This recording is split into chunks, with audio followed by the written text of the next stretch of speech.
Good evening friends. ఈరోజు మనం definition of agent, essential of agency, creation of agency మరియు undisclosed principal, next rights and duties of ఒక agent గురించి ఈరోజు మనం తెలుసుకుందాం. ఇది మీరు 5 మార్క్స్లో రాయొచ్చు, at the same time 15 to 20 marks కూడా ఆన్సర్ రాయొచ్చు. సో దీన్ని మెయిన్గా క్లియర్ కట్గా చెప్తాను. ఇంట్లో మెయిన్ థింగ్ ఏంటంటే డెఫినేషన్ ఆఫ్ ఏజెంట్.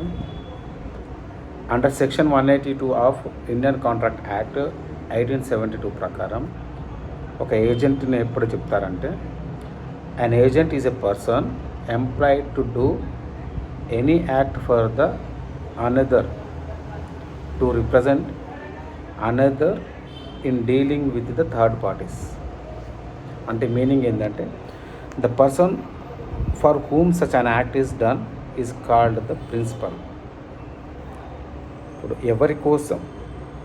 ఒకరి కోసం నేను పని చేయడము, ఒకరి కోసం నేను పని చేస్తూ ఆయన పని నా ద్వారా ఇంకొకరు చేయించడం అనే విషయం ఏదైతే ఉందో ఈ వర్క్లో నేను ఏజెంట్ని అవుతాను. ఫర్ ఎగ్జాంపుల్, నేను ఒక కంపెనీలో పనిచేస్తున్నాను. ఆ కంపెనీ ఒక ప్రోడక్ట్ని ఒక థర్డ్ పర్సన్కి అమ్మాలి. ఆ థర్డ్ పర్సన్ అమ్మే విషయంలో డైరెక్ట్గా నా ద్వారా అమ్మించడం అనే విషయం ఏదైతే ఉందో ఆ విషయంలో కంపెనీ ఏదైతే ఉందో అది ప్రిన్సిపల్ అవుతారు, నేను ఏదైతే ఉందో నేను ఏజెంట్ని అవుతాను, కొనుక్కున్న వ్యక్తి థర్డ్ పార్టీ అవుతారు, లేదంటే కస్టమర్ అవుతారు. ఇక్కడ an agent acts on behalf of the principal and establishes a legal relationship between the principal and the third party. అర్థమైందా? Agent acts on behalf of the principal and establish a legal relationship between the company and the third party. The act of the agent if done within the scope of authority legally bind the principal. నేను ఏదైతే నేను చేసే పని ఏదైతే ఉందో అది యాజమాన్యానికి తెలిస్తూ నేను ఒక పని చేయడం అనేది ఉందో అది లీగల్లీ వ్యాలిడ్ అన్నట్టు. అది నేను చేసే పనికి కంప్లీట్గా లీగల్ రిలేషన్షిప్ అనేది బైండ్ అయ్యి పట్టుబడి ఉంటుంది అన్నట్టు. ఒకవేళ నేను ఒక యాజమాన్యానికి తెలియకుండా నేను ఒక పని చేయడం అనేది ఏదైతే ఉంటుందో, యాజమాన్యాన్ని అథారిటీ లేకుండా పని చేయడం ఏదైతే ఉంటుందో అది లీగల్లీ బైండ్ కాదు. ఒకవేళ అట్లాంటి పని చేసినా కూడా అది వ్యాలిడ్ కాదు. ఫర్ ఎగ్జాంపుల్ ఎట్లా చెప్తామంటే, if A appoints B to purchase goods on behalf of B, సరే అదంతా వద్దులే కానీ, మిస్టర్ ఏ అనే కంపెనీ మిస్టర్ బి అనే నన్ను తన గూడ్స్ని అమ్ముకోవడానికి నన్ను అపాయింట్ చేసుకుంది. ఏమని? మిస్టర్ సికి ప్రోడక్ట్స్ని అమ్మమని చెప్పేసి. సో ఇక్కడ ఏమవుతుందంటే, మిస్టర్ ఏ ప్రిన్సిపల్ అవుతారు, మిస్టర్ బి నేను ఏజెంట్ అవుతాను, మిస్టర్ సి ఎవరైతే ఉన్నారో వాళ్ళు థర్డ్ పార్టీ అవుతారు.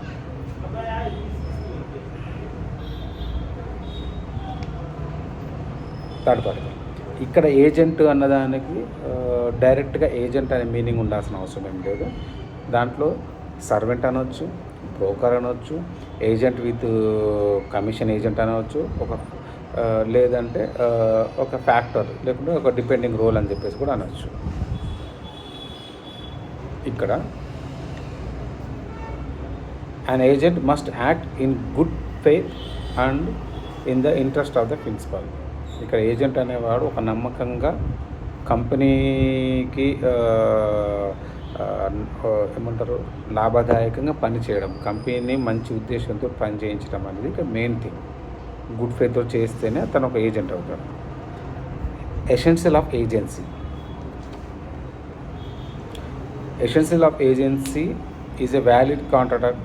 ఇప్పుడు ఎసెన్షియల్ ఆఫ్ ఏజెన్సీలో ఏంటంటే, మీకు ఒక వ్యాలిడ్ ఏజెన్సీ ఉండడానికి దానికి కావాల్సినటువంటి ఎసెన్షియల్ ఎలిమెంట్స్ ఏమవుతున్నాయో అవి చూద్దాం. కాంపిటెంట్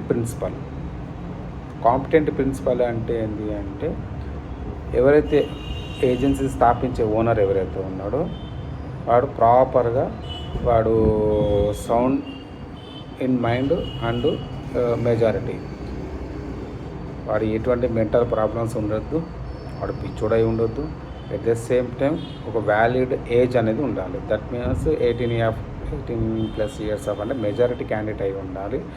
వాడు సౌండ్ ఇన్ మైండ్ అని అన్నప్పుడు 2-3 ఎగ్జాంపుల్స్ వస్తాయి. మెంటలీ ఇన్స్టేబుల్ అయి ఉండొద్దు, ఆల్కహాల్ తీసుకోవడం వల్ల కావచ్చు, లేకపోతే స్టేబుల్ మైండ్. కొంతమంది ఏం చేస్తారంటే నేను ఆల్కహాల్ ఇండ్యూస్డ్ ఉండడం వల్ల నేను ఆ టైంలో డిసిషన్ తీసుకున్నా అని చెప్పేసి అంటారు. కాబట్టి అట్లాంటివి కూడా చెల్లదు. గుడ్ సౌండ్ ఇన్ మైండ్ అన్నట్టు. సో కాంపిటెంట్ ప్రిన్సిపాల్ ఎట్లా ఉండాలంటే సోయి స్పృహతోటి ఉండాలి ఫస్ట్. నెక్స్ట్ ఏంటంటే కన్సెంట్ ఏమైతే ఉంటుంది అంటే consent both agent plus principal ఇద్దరు కూడా అంగీకారపూర్వకంగా ఉండాలి. వాళ్ళిద్దరి మధ్యలో అంగీకారం బోత్ కన్సెంట్ ఉన్నారు అంటే వాళ్ళిద్దరి మధ్యలో ఒక అగ్రిమెంట్ అనేది బైండ్ అవుతుంది. No consideration is required. ఇప్పుడు ఇద్దరు సౌండ్ ఇన్ మైండ్ ఉంటారు ప్లస్ ఇద్దరి మధ్య కన్సెంట్ ఉన్నప్పుడు కన్సిడరేషన్ అవసరం లేదు. కన్సన్ట్రేషన్ జనరల్గా ఎప్పుడు అవసరం పడుతుంది అంటే మనం ఏదైనా అగ్రిమెంట్ వేరే వ్యక్తికి ఇస్తున్నప్పుడు అగ్రిమెంట్లో ఆయన సైన్ చేయాల్సిన అన్నప్పుడు ఆయన రిటర్న్ కన్సెంట్ ఇస్తాడు. జనరల్గా రిటర్న్ కన్సెంట్ ఇచ్చేటప్పుడు దాని కన్సిడరేషన్ కింద రిటర్న్ మనకి ఒక జవాబు ఇస్తాడు. కానీ అట్లాంటి కన్సిడరేషన్ ఇక్కడ అవసరం లేదు.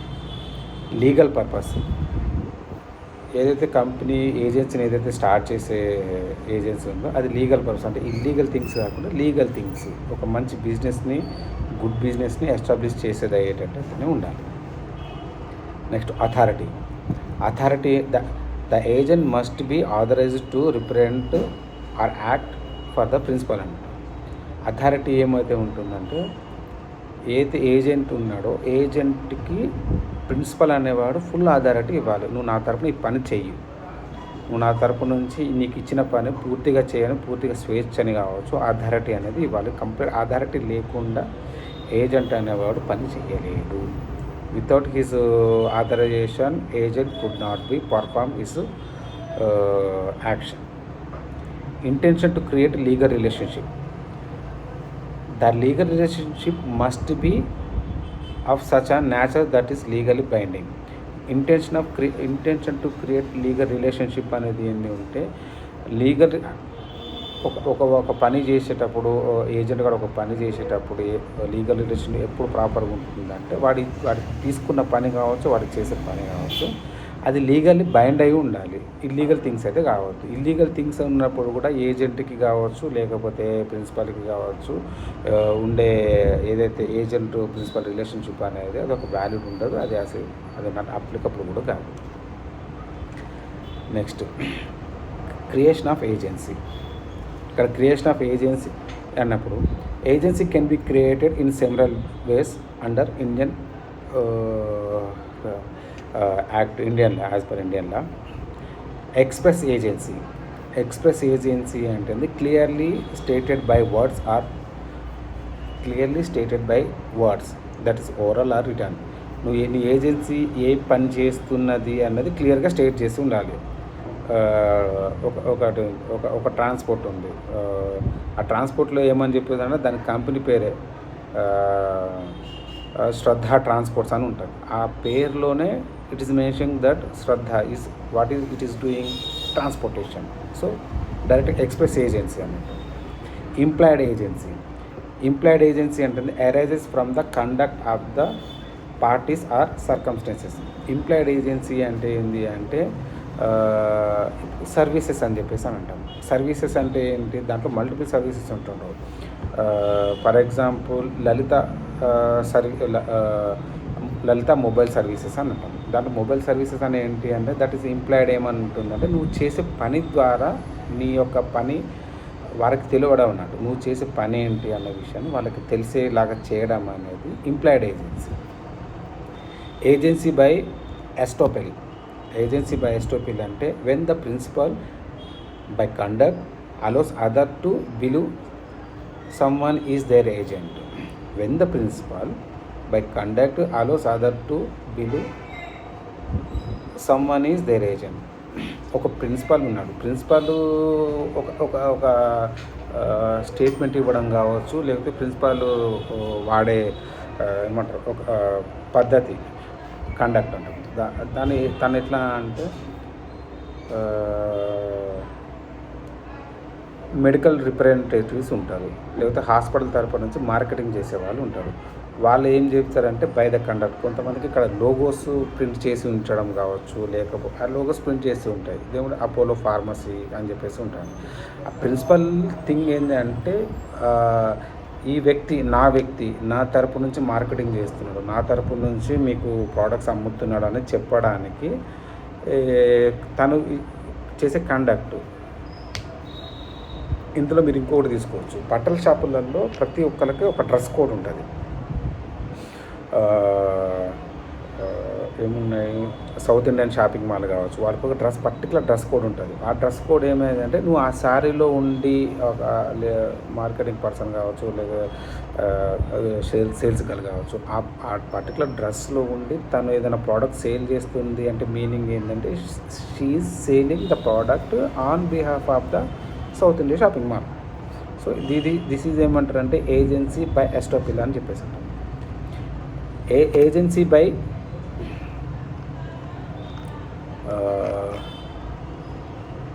Agency by necessity. In emergencies way and agent must act in the principal's interest ఉంటుంది. ఒక్కనొక సందర్భంలో కావచ్చు, కొన్ని ఎమర్జెన్సీ సందర్భాలలో ఒక ఏజెంట్ ఒక యాక్షన్ పర్ఫామ్ చేస్తాడు. అది ఆ టైంలో ఆయనకి ప్రిన్సిపల్కి చెప్పాల్సిన అవసరం ఉండకపోవచ్చు. ఆ టైంలో ఏముంది, తను ఆన్ బిహాఫ్ ఆఫ్ ఆ కంపెనీ తరపు నుంచి ఆ ఏజెంట్ పనిచేసాడు అని చెప్పవచ్చు. ఫర్ ఎగ్జాంపుల్ ఏంటి అంటే ఒక అంబులెన్స్, ఒక పర్టికులర్ హాస్పిటల్కి సంబంధించిన అంబులెన్స్ అవి ఆ లైన్లో పోతుంది కావచ్చు.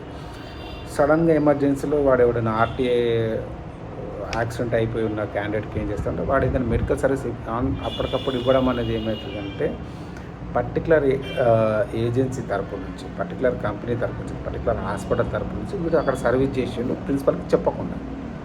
So that is agency by necessity. Agency by ratification, ఇది మెయిన్ థింగ్ అండి. ఏజెన్సీ బై రాటిఫికేషన్ అనేది when the principal later approves an action done without authority. దాని మీనింగ్ అంటే when the principal later approves an act done without authority. ఒక action జరిగిన తర్వాత principal అనేవాడు ఏదైతే యాక్షన్ జరిగిన దానికి నేను ఆథరైజేషన్ ఇస్తున్నా, ఇది నా ద్వారానే జరిగింది అని చెప్పేసి ఆథరైజేషన్ ఇవ్వడం అనేది ఏజెన్సీ బై ద రాటిఫికేషన్ అంటారు. మీకు ఇందాక ఫస్ట్ చెప్పుకున్నాం, without authority agent could not do the performance. If it is done without proper authorisation of the principal అన్నప్పుడు అది అసలు తను చేసిన ఏజెంట్ అని కావచ్చు, తను చేసిన వర్క్ అనేది కావచ్చు వ్యాలిడ్ కాదని చెప్పేసి చెప్పాను. కానీ ఇక్కడ ఏంటి అంటే ఏజెన్సీ బై రాటిఫికేషన్ అన్నప్పుడు when the principal later approves by an act done without authority అనేది ఎప్పుడు వస్తుంది అని అన్నప్పుడు మీకు నెక్స్ట్ టాపిక్లో చెప్తాను. ఇక్కడ విషయం ఏంటంటే each form has legal consequences and binds the principal to the agent's action within authority. ఇక్కడ ఒక విషయం ఏంటంటే next undisclosed principal. Undisclosed principal అంటే ఏంటంటే ఇప్పుడు నేనున్నా యాజ్ ఏ ఏజెంట్ ఉన్నా, నేను ఒక కంపెనీ తరపు నుంచి పనిచేస్తున్నా, కంపెనీ తరపు నుంచి ఒక ప్రోడక్ట్ సేల్ చేస్తున్నా కావచ్చు, లేకపోతే రిప్రజెంట్ చేస్తున్నా కావచ్చు. నా యొక్క ప్రిన్సిపల్ ఎవరో తెలియకుండా నేను నీతో డీల్ చేయడం అనేది అన్డిస్క్లోజ్డ్ ప్రిన్సిపల్ అన్న. నా ప్రిన్సిపల్ పేరు మీకు చెప్పకుండా, నా కంపెనీ పేరు చెప్పకుండా నేను నీతో బిజినెస్ చేయడం అనేది ఏంటి అంటే దట్ ఈస్ అన్డిస్క్లోజ్డ్ ప్రిన్సిపల్ అంటే. And undisclosed principal is one whose identity is not revealed by the agent during the transaction. The agent appears to act on their own behalf. నేను మీతో ట్రాన్సాక్షన్ చేసేటప్పుడు నేను నా కంపెనీ పేరు చెప్పకపోవడం కావచ్చు, మా యజమాని పేరు చెప్పకుండా మీతో ట్రాన్సాక్షన్ చేయడం, దాని మీనింగ్ ఏమొస్తుంది అంటే నేను నా ఓన్గా మీతో ట్రాన్సాక్షన్ చేస్తున్నాను. Mister B is directly contacting the mister C, that means third party, without informing, తన పేరు చెప్పకుండా, ఆ ఒక కంపెనీ పేరు చెప్పకుండా చేయడం అనేది ఇక్కడ.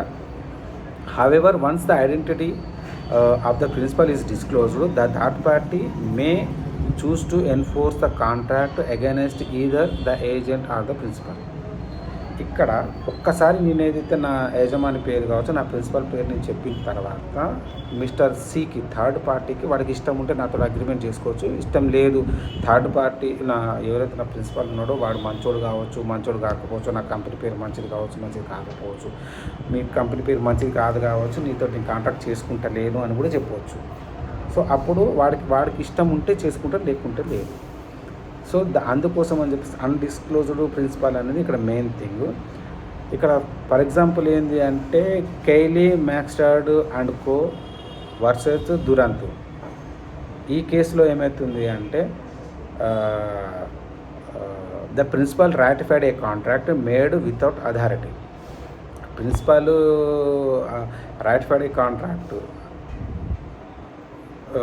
మేడ్ వితౌట్ అథారిటీ అన్నప్పుడు ప్రిన్సిపల్ ఏం చేసినా ఆల్రెడీ ఒక వర్క్ డన్ అయిపోయింది. వర్క్ డన్ అయిపోయిన తర్వాత ఏదైతే మిస్టర్ ఏజెంట్ ప్రిన్సిపల్కి చెప్పిన తర్వాత ఓకే అని చెప్పి దాన్ని రాటిఫైడ్ అంటే పోస్ట్ కాంట్రాక్ట్ అయిపోయిన తర్వాత అథరైజేషన్ ఇవ్వడం అనేది రాటిఫికేషన్ ఆఫ్ ది ఇది అన్నట్టు దాని రాటిఫికేషన్ ఆఫ్ ద ఏజెన్సీ అన్నట్టు. ఇక్కడ మెయిన్ థింగ్ ఏంటంటే the concept ensures that the even though the principal is unknown they can still be held liable. ఈ విషయంలో ఎక్కడ అంటే ప్రిన్సిపల్కి తెలియకపోయినా ఒక వర్క్ పని ఒక కాంట్రాక్ట్ అయిపోయింది అన్న విషయం, అవుతుంది అన్న విషయం ప్రిన్సిపల్కి తెలియకపోయినా అయిన తర్వాత తను రాటిఫికేషన్ ఇవ్వడం అనేది ఇక్కడ వర్క్ అవుతుంది. అది ఇక్కడ మెయిన్ థింగ్ ఏంటి అంటే కొన్ని సందర్భాలలో ఇది పనిచేయదు. అన్డిస్క్లోజ్డ్ ప్రిన్సిపల్ అనేది కొన్ని సందర్భాలలో పనిచేయదు. అది మళ్ళీ ఎప్పుడు వస్తుందని చెప్తాను నేను. Next rights of duties of agent. తన రైట్స్ ఏంటి, తన డ్యూటీస్ ఏంటి. తన రైట్స్ ఏంటి అంటే రైట్స్ టు రెమ్యునరేషన్. తను చేసిన పనికి ఖచ్చితంగా జీతం తీసుకోవాలి. Rights to lien over the goods and money. Right of lien over goods or money అంటే ఏంటి అంటే ఒక మిస్టర్ ఏ నాకు కొన్ని ప్రోడక్ట్స్ ఇచ్చిండు మిస్టర్ సికి అమ్మమని చెప్పేసి. నేను అమ్మడానికి అని చెప్పి కొన్ని ప్రోడక్ట్స్ తీసుకున్నాను, కొన్ని సేల్ చేశాను, మిగతా కొన్ని సేల్ చేయలేకపోయినా. కానీ నాకు పర్టికులర్గా నాకు ప్రాపర్గా జీతం ఇవ్వకపోయినా లేకపోతే నన్ను ఇబ్బంది పెట్టినా నేనేం చేయగలిగితే లేన్ ఆఫ్ అన్నట్టు ఆయన ప్రోడక్ట్స్ నా దగ్గర పెట్టుకొని అమ్మకుండా ఉండడానికి, నా దగ్గర అట్టి పెట్టుకోవడానికి నాకు సర్వాధికారాలు ఉన్నట్టు. That is right to lane of over goods and money. Right to indemnity for lakhs. ఇప్పుడు మీకు ఐడియా ఉంది రైట్ టు ఇండెమ్నిటీ అంటే నేను ఏదైనా చర్య చేయడం వల్ల, ఏదైనా యాక్షన్ చేయడం వల్ల నాకు జరిగిన నష్టం కావచ్చు, లేకపోతే ఆ కంపెనీ తనకు చేసే మిస్టర్ ఏ కంపెనీ మిస్టర్ సికి గూడ్స్ నా ద్వారా సేల్ చేసేటప్పుడు కంపెనీకి సంబంధించిన ఏదైనా లాస్ అయ్యేది ఉంటే, నా ద్వారా కనుక ఏదైనా లాస్ అయ్యేది ఉంటే నాకు ఇండెమ్నిటీ ఇవ్వడానికి నేను తీసుకోవడానికి నాకు సర్వ హక్కులు ఉన్నాయి. నేను ఏదైతే నష్టపోయినా, మిస్టర్ ఏకి మిస్టర్ సికి మధ్యలో అగ్రిమెంట్ చేసే విషయంలో నేను ఏదైనా నష్టపోయినా నాకు ఇండెమ్నిటీ పొందే సర్వాధికారాలు ఉన్నాయి. Right to compensate for injuries due to the principal negligence. నా ప్రిన్సిపల్ ఏం చేసిండో, ఏదైనా ఒక పని చేసిండో నా ద్వారా, కానీ ఏమవుతుందంటే నా ద్వారా ఏదైనా పని చేసేటప్పుడు తన నెగ్లిజెన్సీ, నాకు ఒక ఎలక్ట్రికల్ వర్క్ ఇచ్చిండు, అరే పోయి నువ్వు నా బదులుగా అక్కడ ఎలక్ట్రిక్ వర్క్ ఇవ్వమని చెప్పేసి ఇచ్చిండు. కానీ నాకు ప్రాపర్ గ్లౌస్ సపరేట్ చేయకపోవడం కావచ్చు, నాకు ప్రాపర్ సేఫ్టీ మెజర్స్ ఇవ్వకపోవడం వల్ల, నేనే ఆ పని చేయడం వల్ల నేను ఏదైనా నష్టపోయినాను అనుకోండి, దానికి సర్వ బాధ్యతలు నా ప్రిన్సిపల్ అనేటోడు కట్టాలి. మీరు చూస్తుంటారు జనరల్గా ఎలక్ట్రికల్ వర్క్ చేసేవాళ్ళు చాలామంది వితౌట్ సేఫ్టీ వర్క్ చేస్తూ ఉంటారు. కానీ వాడికి ఎప్పుడైతే యాక్సిడెంట్ అయిందా లేకపోతే కరెంట్ షాక్ కొట్టినా కూడా ఎవరు రెస్పాన్సిబిలిటీ ఉంటారు? జనరల్గా అక్కడ ఆ కంపెనీ ఎవరైతే ఇచ్చిండో, ఆ వర్క్ ఎవరైతే ఇచ్చిండో వాడి మీదే కంప్లీట్ లయబిలిటీ ఉంటుంది. ఎందుకంటే వాడికి సేఫ్టీస్ కూడా ఇచ్చి పంపించి ఉండాల్సింది. పంపినప్పుడు దానివల్ల జరిగే నష్టం కూడా నా ప్రిన్సిపల్ ఇవ్వాల్సి వస్తుంది. నా duties act with in authority. నా డ్యూటీస్ ఏంటంటే యాక్ట్ విత్ ఇన్ అథారిటీ అంటే నా కంపెనీ నాకు ఆథరైజేషన్ ఇచ్చిన పని మాత్రమే నేను చేయాలి. చెప్పిన పని చేయకుండా వేరే పని చేస్తే that is not my duty. దానికి కంపెనీకి నాకు నేను చేసిన పనికి నేను చేసిన అగ్రిమెంట్కి కంపెనీకి ఎటువంటి సంబంధం ఉండదు. ఫాలో ఇన్స్ట్రక్షన్స్, కంపెనీ ఏ రకమైన ఇన్స్ట్రక్షన్స్ ఇస్తే ఆ ఇన్స్ట్రక్షన్ ఫాలో కావాలి. Show proper skill and care, నాకు ఇచ్చిన పని మీద ఏంటంటే ప్రాపర్ స్కిల్, తగిన నైపుణ్యతని కంపల్సరీ చూపించాల్సి ఉంది. Maintain accounts, avoid conflict and interest, return any profits earn on principal's behalf of. Proper accounts maintain చేయాలి. అవాయిడ్ కాన్ఫ్లిక్ట్స్ ఆఫ్ ఇంట్రెస్ట్ అన్నప్పుడు నాకు కంపెనీతో ఏ రకమైన పాజిటివ్ రిలేషన్ ఉంది అనేది మెయింటైన్ చేసుకోవాలి. నాకు నీతో ఇష్టం లేదు, నాకు ఆ కంపెనీతో ఇష్టం ఉంది, లేదా నువ్వు ఇట్లా చేసినావు, నువ్వు అట్లా చేసినావు, నువ్వు ఇట్లా చేయొద్దు, ఇట్లాంటివన్నీ దిక్కుమల్ల పెట్టుకోవద్దు. అవాయిడ్ దట్ కాన్ఫ్లిక్ట్స్ అన్నట్టు. Return any profits earned on principals on behalf of. మీరు ఏదైనా ట్రాన్సాక్షన్ చేయడం వల్ల, ఏదైనా కాంట్రాక్ట్ చేయడం వల్ల మీకు ఏదైనా ఎక్స్ట్రా లాభం వచ్చిందని అనుకోండి, ఆ ఎక్స్ట్రా లాభాన్ని నువ్వు కంపెనీకే పే చేయాలి. నువ్వు ఉంచుకోవడానికి నీకు ఎటువంటి హక్కులు లేవు. ఒకటి. నెక్స్ట్,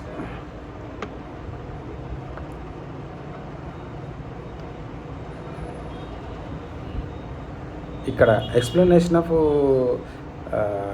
ఇక్కడ మీకు ఇందాక చెప్పాను రాటిఫికేషన్ ఒక విషయం చెప్పాను. ఇక్కడ రాటిఫికేషన్ మెయిన్ థింగ్ చెప్తాను. వాట్ ఈస్ రాటిఫికేషన్ అంటే, the principal ratified a contract made without authority. However an undisclosed principal cannot enforce right if the third party would not have contracted within them knowingly.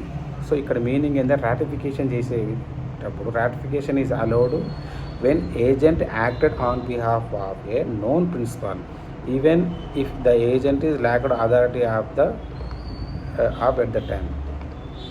నేను as ఏజెంట్గా నేను చేసేటప్పుడు ఆ ratification ఎప్పుడు పనిచేస్తుంది అంటే, నా ఏజెంట్కి తెలియకుండా నేను ఏదైనా అగ్రిమెంట్ చేసినప్పుడు అది ఎప్పుడు చెల్లుతుంది అంటే, నేను on behalf of my principal తోటి ఆయన నథింగ్ బట్ ఆయన కోసము, లేకపోతే ఆయన చేయమన్నాడు కాబట్టి నేను చేయడము, ఆయన అండర్లో నేను చేయడం అనేది on behalf of the knowing of principal. The agent acted on behalf of a known principal. నా యజమాని కిందనే నేను చేయడం, ఆయనకు చెప్పి చేసినా చెప్పకుండా చేసినా కూడా ఆయన యజమాని కిందనే చేయడం.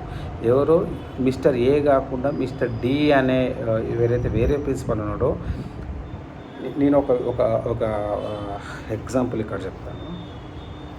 ఒక పేషెంట్ని ఒక హాస్పిటల్కి రిఫర్ చేస్తున్నాను యాజ్ ఏ ఏజెంట్గా. నేను మిస్టర్ ఏ హాస్పిటల్ సంబంధించి నేను మార్కెటింగ్ చేస్తున్నా, కానీ అనుకోకుండా నాకు వేరే పేషెంట్ కూడా టచ్ అయిపోయాడు. నేనేం చేస్తున్నా అంటే, మిస్టర్ సి హాస్పిటల్కి పంపించకుండా మిస్టర్ డి హాస్పిటల్కి పంపించాను. మిస్టర్ సి హాస్పిటల్కి పంపించకుండా మిస్టర్ డి హాస్పిటల్కి పంపించిన. కానీ మిస్టర్ డి హాస్పిటల్కి పంపించేటప్పుడు ఏం చేసిన అంటే, మిస్టర్ ఏ హాస్పిటల్కి సంబంధించింది మిస్టర్ డి హాస్పిటల్కి ఎటువంటి రిలేషన్ లేదు. కానీ నాకు ఇంకొక ప్రిన్సిపల్, ఎవరు మిస్టర్ ఎక్స్ అనే ప్రిన్సిపల్ తోటి నాకు కొంచెం కమ్యూనికేషన్ ఉంది. నేను ఆ ప్రిన్సిపల్కి నేను ఫోన్ చేసి చెప్తున్నా, అగో బాబు నీ బదులు నీ పని చేస్తున్నా అని చెప్పేసి ఒక పని చేసినాను అనుకోండి, that is wrong. Mister X కోసము నేను మిస్టర్ డి హాస్పిటల్ ఒక పేషెంట్ని అడ్మిషన్ చేయించిన అని చెప్పడం అనేది కాదు. ఎందుకు, ఆల్రెడీ నాకు నోన్ ప్రిన్సిపల్ ఎవరు ఉన్నారు, మిస్టర్ ఏ. నేను చేయాల్సిన పని ఏంది, పేషెంట్ని మిస్టర్ సిలో జాయిన్ చేయించాలి.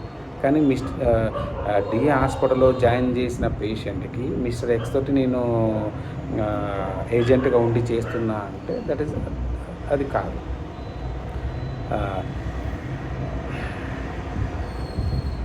ఇక్కడ మిస్టర్ ఏ కింద నేను ఆల్రెడీ చేస్తే ఆ పేషెంట్ని ఏదో రకంగా కౌన్సిలింగ్ చేసి, నువ్వు ఆ డి హాస్పిటల్కి పోకురా బాబు, నువ్వు మిస్టర్ సి హాస్పిటల్కి పో, ఈ హాస్పిటల్కి పో, ఇక్కడ ఎంపీటీ కాన్సెప్ట్ చేసి, ఎందుకంటే ఆల్మోస్ట్ ఈ మిస్టర్ ఏకి మిస్టర్ సికి ఉన్న బైండింగ్లో నేను ఇక్కడ చేస్తున్నా అని చెప్పి ఆయన కోసం నేను ఇక్కడ చేస్తున్నా, ఆన్ బిహాఫ్ ఆఫ్ అంటే ఆయన ద్వారా నేను చేస్తున్నా. కాబట్టి ఇక్కడ చేసినప్పుడు నేను నా ఏజెంట్కి నా ప్రిన్సిపల్ చెప్పాల్సిన అవసరం లేదు. But this ratification is not allowed. ఎప్పుడు the agent did not disclose that they are acting for the principal. ఇప్పుడు నేను నా అగ్రిమెంట్ చేస్తున్నా, అరే బాబు నువ్వు ఈ హాస్పిటల్ అడ్మిషన్ చేస్తున్నా నిన్ను అని చెప్పేసి అన్నప్పుడు ఎవరు నీకు పంపించారు అంటే నీకు ఎవరు పంపిస్తారు, నీకెందుకు, నీకు అవసరం లేదు, నేను పంపిస్తే నేనే డైరెక్ట్గా నీకు జాయిన్ చేస్తున్నా అని చెప్పినప్పుడు నా ప్రిన్సిపల్ని నేను డిస్క్లోజ్ చేయనప్పుడు that transaction is not valid. So that the third party though they were dealing with directly with the agent. So third పార్టీకి ఏమనిపిస్తుంది అంటే he is directly dealing with me only, not with the agent. So నాతోటి dealing చేస్తున్నాను అనుకుంటా, principal తోటి కాదనుకుంటాడు. ఒక్కసారి principal అతను తెలిసిన తర్వాత అతనికి ఇంట్రెస్ట్ ఉండొచ్చు ఉండకపోవచ్చు, నువ్వు అతనితో డీల్ చేసిన అవసరం ఉంది అని చెప్పేసి. సో ఈ కండిషన్లో కూడా కాదు.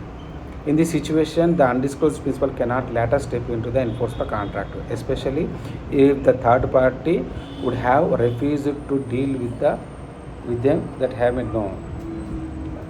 ఆల్రెడీ ట్రాన్సాక్షన్ అయిపోయిన తర్వాత, ఇట్లాంటి టైంలో ట్రాన్సాక్షన్ అయిపోయిన తర్వాత నా ప్రిన్సిపల్ వచ్చి రీఇన్ఫోర్స్ చేయడానికి వీల్లేదు. ఎందుకు అంటే మేబీ లాస్ట్ మూమెంట్లో వాడు అగ్రిమెంట్ కాకముందు నా ప్రిన్సిపల్ ఇతను అని తెలిస్తే అగ్రిమెంట్ చేసుకోకపోవచ్చు.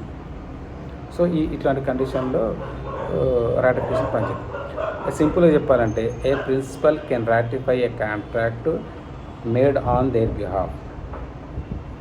వాళ్ళ కోసము నేను చేస్తున్న కంపెనీ యొక్క ఉద్దేశం కోసం నేను చేస్తున్నటువంటి పనిలో కాంట్రాక్ట్లో మాత్రమే మిస్టర్ ప్రిన్సిపల్ అనేది రాటిఫై చేయొచ్చు. Only if the agent made it clearly they were acting for someone else.